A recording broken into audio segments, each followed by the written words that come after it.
All right, today we're doing something a little different. We're not just cracking open a history book. Instead, we're treating the life of an ancient warlord as a timeless case study in corporate strategy, in leadership, and, that eternal challenge of scaling a startup into an empire. So that brings us to the big question, right? Can a guy who lived and died by the sword almost 2,000 years ago really give us a playbook for today's founders and CEOs? Well, I think you'll find the parallels are pretty striking, and the lessons, they're absolutely timeless. Let's get into it. So, let's meet our founder, Sun Jian. History remembers him as the Tiger of Jiangdong. And this guy wasn't born with a silver spoon in his mouth. He wasn't heir to anything. He was the classic disruptive founder, starting with literally nothing but raw ambition and an incredible eye for opportunity. So take a look at this. This is basically his corporate journey, his startup life cycle.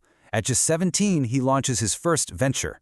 By 29, he's a proven regional leader, a real director. At 35, he's a major player on the national stage. And then, just 2 years later, a tragic exit. This whole rapid rise and fall, well, that's our case study. Every great company, every great career, it all starts with those first crucial wins. It's all about building momentum, right?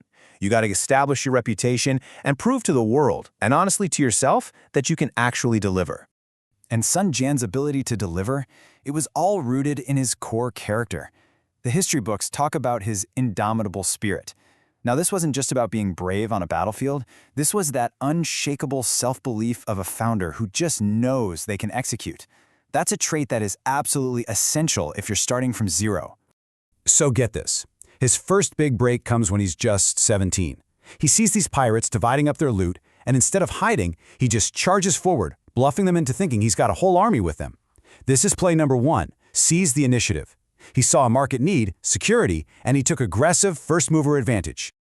So after that early win, he gets his first big corporate assignment. Go put down a dangerous rebellion. How long do you think it took him? Think about your own project timelines. His KPI here was, it was stunning. Just 1 month. And that brings us right to play number 2, deliver decisive wins.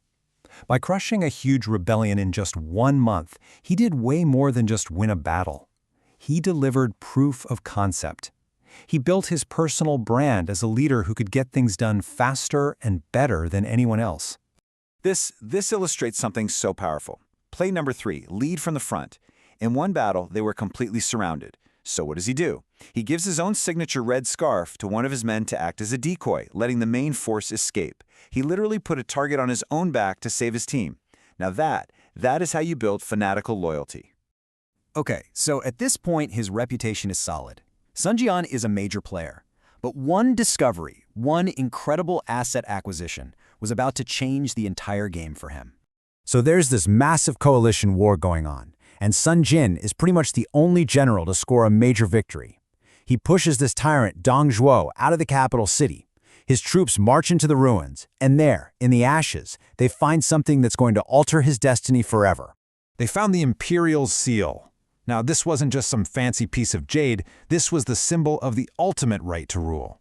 In today's terms, this is like your startup stumbling on a revolutionary patent or acquiring a platform that just corners the entire market. It was a true unicorn asset. And getting an asset like that, it doesn't just change your valuation, it changes your company's DNA. And getting that asset fundamentally changed his whole strategic vision. He wasn't happy just being a successful regional director anymore. The seal woke up this new, massive ambition in him, basically a hostile takeover of the entire empire. He now believed he could be the emperor. But, and you knew there was a but coming, this is where our case study takes a dark turn, because the very traits that fuel a founder's incredible rise can, if you don't keep them in check, become the very seeds of their downfall. This is the founder's paradox in action. Sun Jian's core strengths became his core weaknesses. That bravery that got him started, it morphed into recklessness. His decisiveness, it turned into impulsiveness. The very spirit that made him great was now blinding him to any kind of risk. His final campaign was a textbook case of what you might call a disastrous expansion effort.